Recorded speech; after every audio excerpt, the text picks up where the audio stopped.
Ketemu lagi di Hot Room. Kita tuntaskan dulu masalah hukum. Pak Abdul Fikar, ahli hukum. Tadi ada pertanyaan, ada jawaban hakim akan menghukum. Ya. Tapi kan undang-undang mengatakan anak 14 tahun ke bawah tidak boleh dihukum, dalam arti tidak boleh masuk penjara. Hanya boleh dikembalikan ke orang tuanya atau direhab. Ya. Pertanyaannya, apakah undang-undang itu bisa diterobos oleh hakim walaupun dia kesadaran hukumnya sangat tinggi dengan mengatakan ini anak masuk penjara, masa berkosa dari belakang dari depan dan terus bunuh gitu? Ya. Oke, nomor satu ya atau pertama yang harus mengerti adalah semua orang yang melakukan tindak pidana itu harus mempertanggungjawabkan kesalahannya. Itu satu, ya. Yang kedua, bahwa ada perlakuan khusus terhadap anak-anak atau orang yang belum dewasa, gitu ya. Itu ada pertimbangannya sendiri sehingga dia menjadi. Artinya tidak hakim boleh nggak menerobos itu. Nah, persoalannya adalah ketika hakim mengadili itu, ya toh juga mereka walaupun di bawah 14 juga kan tidak bebas dari proses sebenarnya, tetap akan masuk ke pengadilan juga. Boleh nggak diterobos itu dengan mengirim anak ini ke penjara? Saya vonis kau 10 tahun penjara. Nah, boleh atau tidak? Persoalannya adalah di dalam undang-undang hanya boleh dilakukan tindakan. Jadi tidak boleh.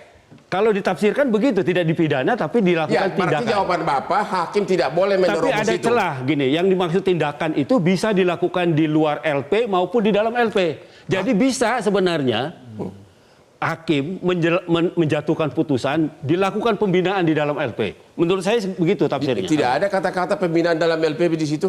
Dimasukkan di rehab, kata rehab tidak pernah di penjara. Ada. Tindakan itu macamnya itu tadi, ya. Coba deh dibuka, ya. Tindakan ada itu 3 yang biar masyarakat tahu. 1, menyerahkannya kembali kepada orang tua. Itu ya pasal 21 ya. Kembali ke orang tua. Yang kedua, mengikut sertakan dalam program pendidikan, pembinaan, bimbingan di instansi pemerintah atau LPKS di instansi yang menangani bidang kesejahteraan sosial baik di tingkat pusat maupun daerah. Hanya instansi yang menangani bidang kesejahteraan sosial, berarti bukan penjara. Ya, nggak boleh di sini. Iya, maksud saya begini, bisa saja putusannya seperti itu, tetapi menurut saya hakim itu bisa menetapkan seperti itu. Artinya, oke, terima kasih. Artinya melakukan pembinaan tetapi di dalam penjara. Undang-undangnya mengatakan hanya di lembaga kesejahteraan sosial. Penjara bukan kesejahteraan sosial, Pak. Pak Susno gimana? Kalau ini mantan yang suka menjarain orang dulu.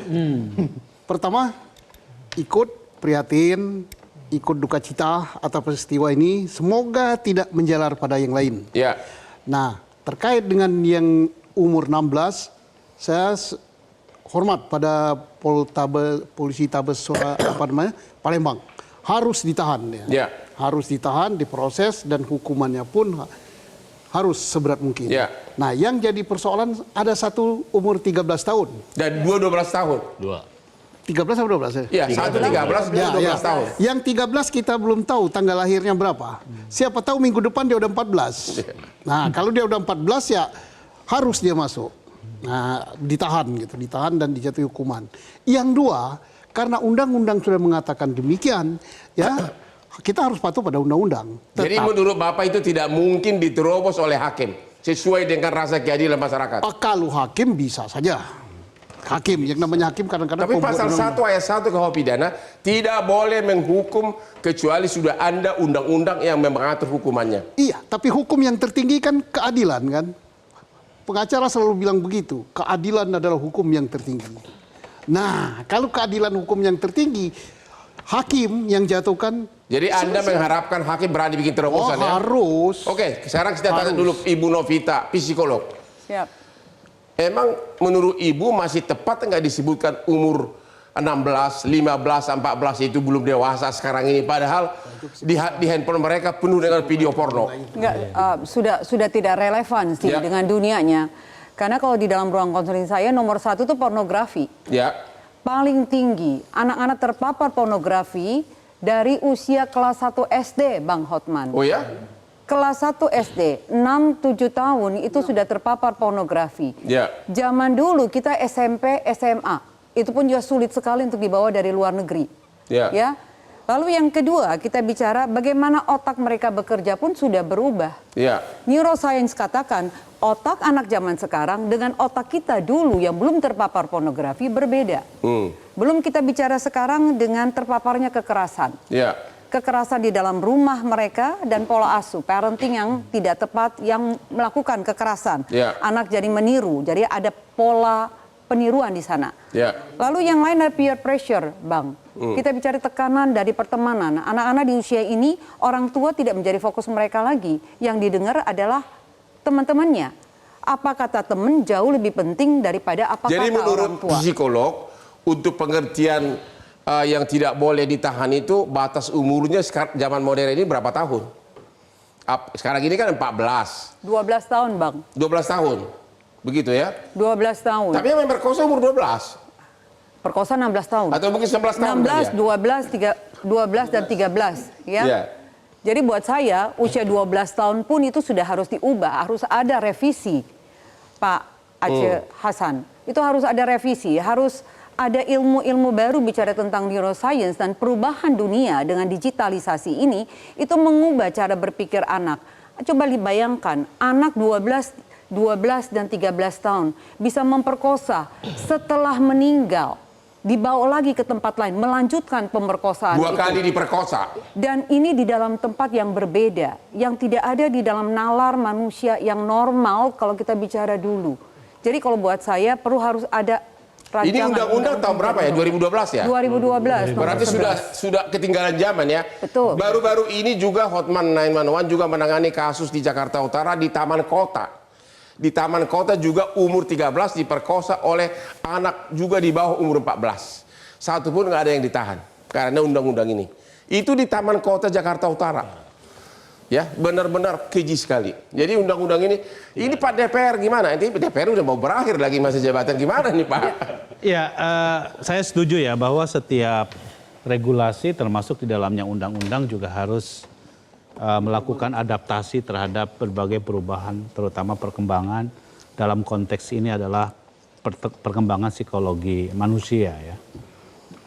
Tentu berangkat dari kasus seperti ini ya, kan pada awalnya kita kenapa menempatkan kasus anak tersebut konteksnya pembinaan itu karena anak-anak melakukan tindakan termasuk di dalamnya tindakan pidana, tentu pendekatannya juga harus pendekatan terhadap anak gitu ya.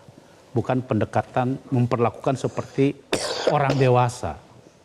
Sebab kalau anak-anak mereka apa yang dalam istilah anak dalam berhadapan dengan hukum, tentu pendekatannya harus berbeda dengan anak. Pak, usia agar untuk jabatan politik bisa dirubah dalam hitungan malam. Enggak, Kenapa ini, untuk masyarakat nggak bisa dirubah hitungan malam? Gini, usia umur agar bisa politik. Kita kan dalam konteks kasus pidana tentu kita tidak bisa mengeneralisir semua. Oke. Ya. Itulah pendapat anggota DPR kita.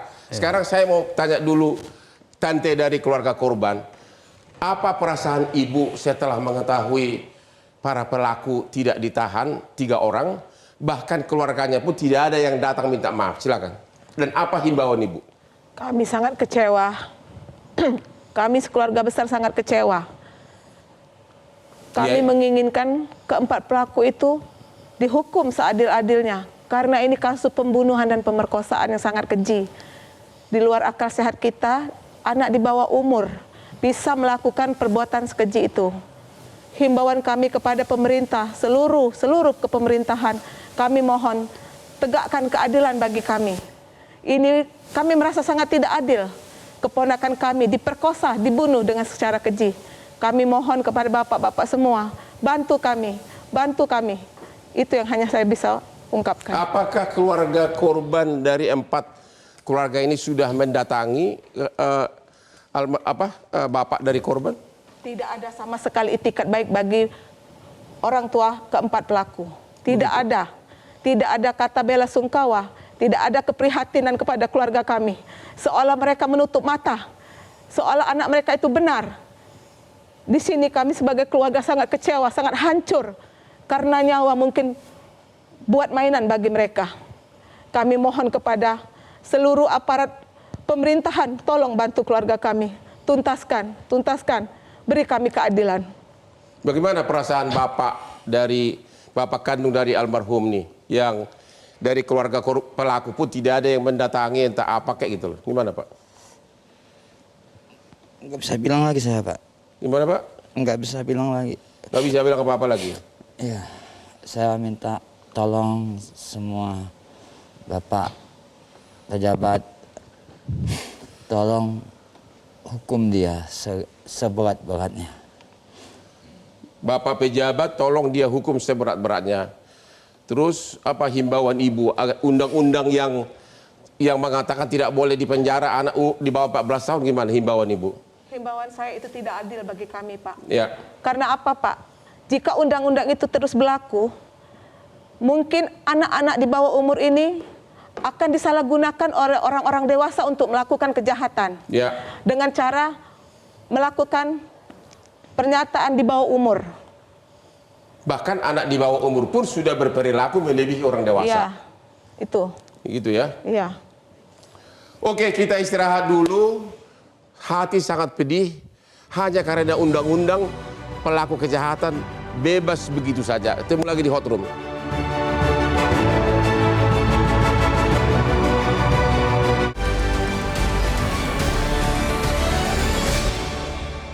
Jelajahi cara baru mendapatkan informasi. Download Metro TV Extend sekarang.